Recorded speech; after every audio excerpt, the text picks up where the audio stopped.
Good morning. Alan here from rvacrossamerica.net, and this is a post titled RV Warning. I'm coming to you on the morning of October 27. It's early in the morning. It's a chilly, breezy morning out here. It's beautiful. I've got a perfect view of Starvation Lake out my window. I'm at Starvation State Park, and the place is deserted except for me, so it's great. Overnight it got into the upper 20s. Running a couple of heaters inside, and I'm doing just fine. But the main reason I want to communicate with you today, it concerns an article that I read from a post that I saw over this past weekend.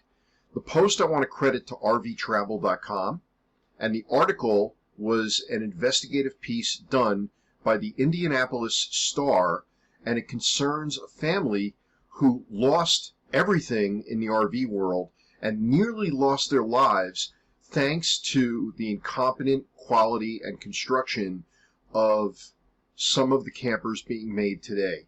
Their camper, a Thor Heartland toy hauler.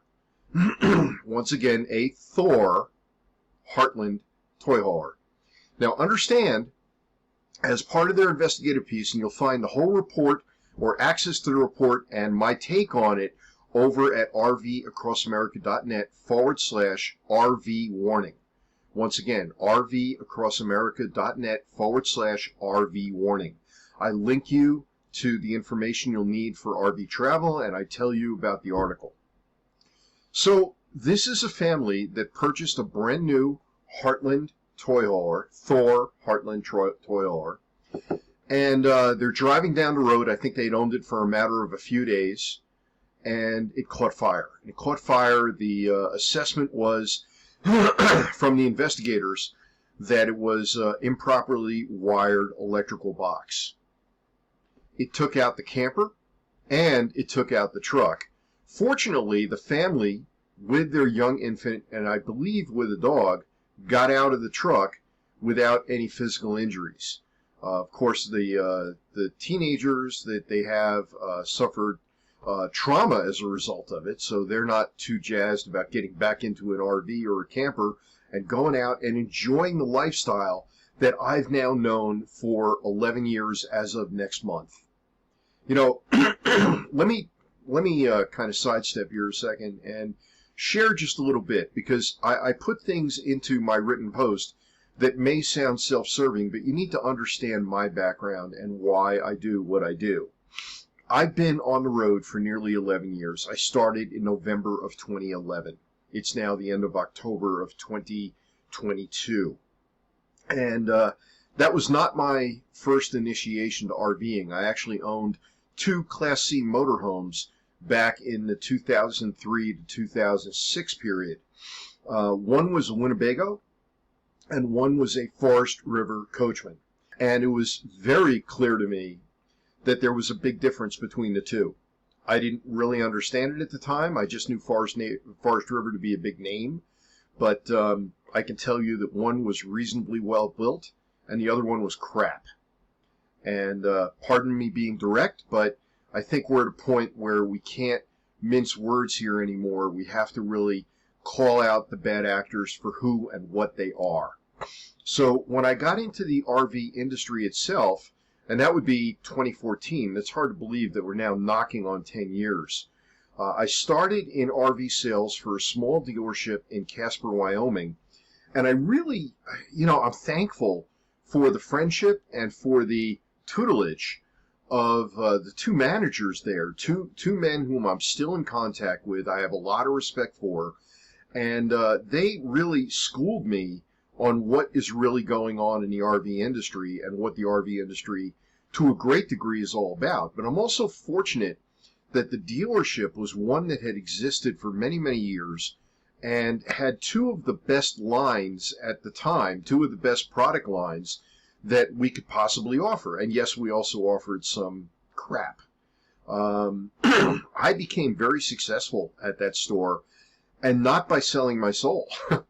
I used to walk out on the lot, and if I didn't like a camper, and if I thought a camper was built poorly, or if I thought a camper came with tires that were not roadworthy, I would tell the customer at that point that that's exactly what they were buying.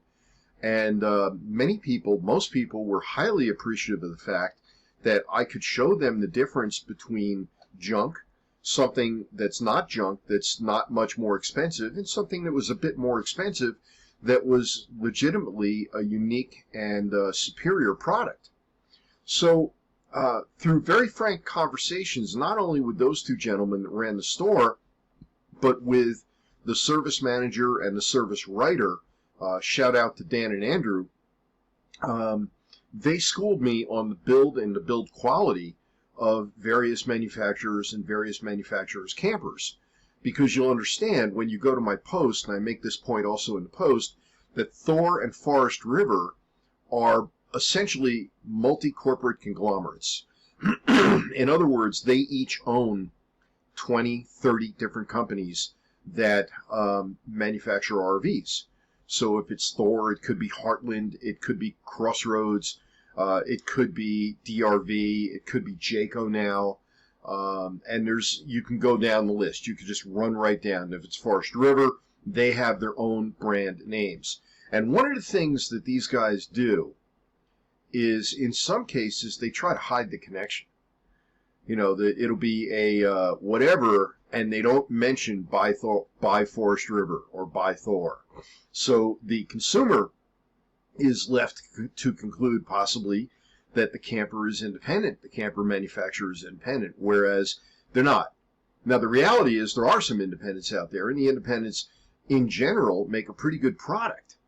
And that's what led to the birth of my concierge buying service, buying and selling service now, so that people can contact me and say, hey, Alan, we want an RV and we really don't know much about it, so we want to get some guidance on what kind of RV maybe is best for us, and we want to have a guide by our side and somebody that has our back so that we don't fall into the pitfalls, because you have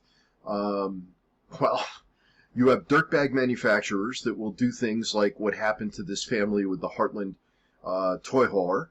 And that's not an isolated story. I mean, if you comb through other rvcrossamerica.net posts, you're going to find me commenting on this probably a little more cryptically than I am right now, because I don't want to name names out of the possibility of being sued. I'm naming names now because the Indianapolis Star named names and posted it. And when you go to my post, you'll find out exactly how bad things really are.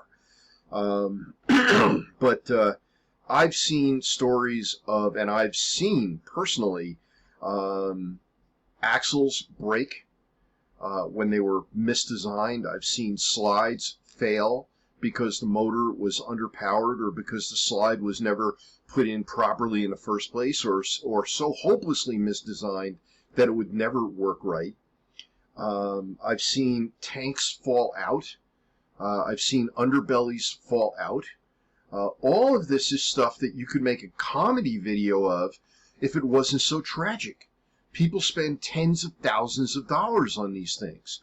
So that led me to want to start my concierge service. And again, you can learn all about that when you go over to rvcrossamerica.net/rvwarning.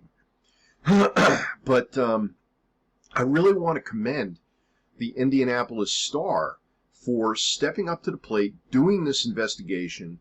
They're holding this family out as essentially a poster child, and they should be, because this potentially was a major tragedy that was averted only because these people were on the ball and got out of their truck before it burned up, because the camper took the truck with it.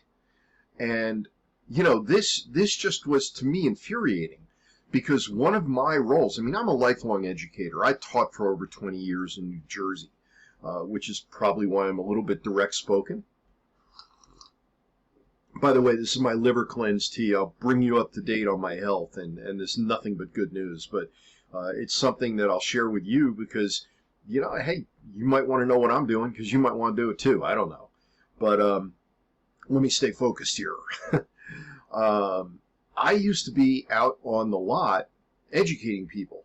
Look at this. Look for this. Look at these tires. Look at the design of this camper. I'd spend more time outside with my customers than I would inside, because, you know, the biggest thing for some buyers is it's got to have the perfect floor plan and it's got to have the right colors. Well, you know, I get that they're important, but are they more important than safety? Are they more important than quality of construction?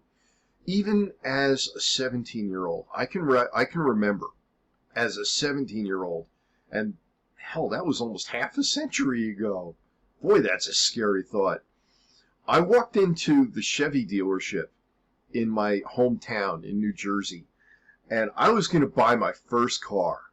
I had saved up money, and I knew what I wanted, and I knew I wanted to get a Citation X11 souped up. They had all kinds of options you could throw on it and turn the thing into kind of like a junior sports car.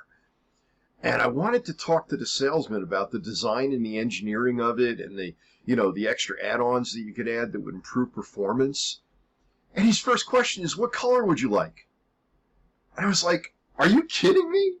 And this is to a 17-year-old kid who wasn't even in college yet, didn't have an engineering degree, didn't have the background and knowledge that I gained over the years. And I'm like, wow, your first concern is the color that I want? And of course, I realized even at that young age that he was a product of his environment. He asked me that question because that's the number one thing that was on most buyers' minds. And I'm like, no, I want to talk about the vehicle. I want to talk about why I want to buy that vehicle over this, that, and the other thing. And you know what I ended up getting? I ended up getting a Volvo, one of the least sexy cars ever made at the time, but man, that thing was engineered. That thing was bulletproof. And that's been the story of my life. That's why I'm in an outdoors RV camper right now. I searched 2 years before I settled on this, and I still love the outdoors RV brand. It's not for everybody.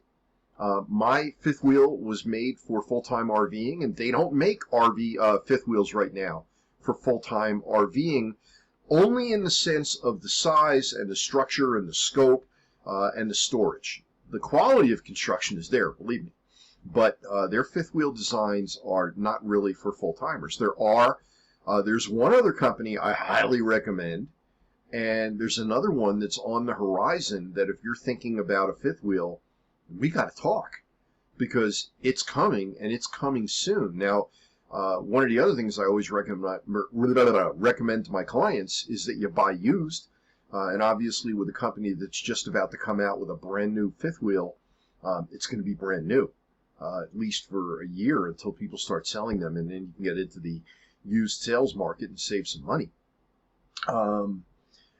Anyway, I've diverged.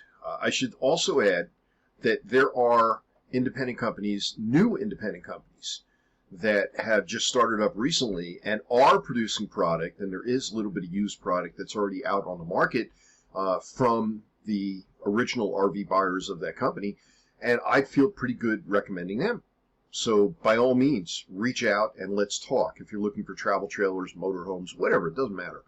But go over to my post, because that's where I really get into the lion's share of details. I share a couple of statistics that are from the Indianapolis Star write-up. And again, I don't want this to sound self-serving, but you know, I believe that my service exists for a reason. And that's why I'm reaching out to you this way, and also sharing with you, more importantly, that you've got to be careful when you're buying a camper, because it's not true that all the RV manufacturers have your best interests at heart. They don't. Some don't. Some do. And you've got to know who the good guys are, and who the truly evil actors are. I mean, it's that simple. Anyway, enough rambling from me. Go over to the post. Check it out.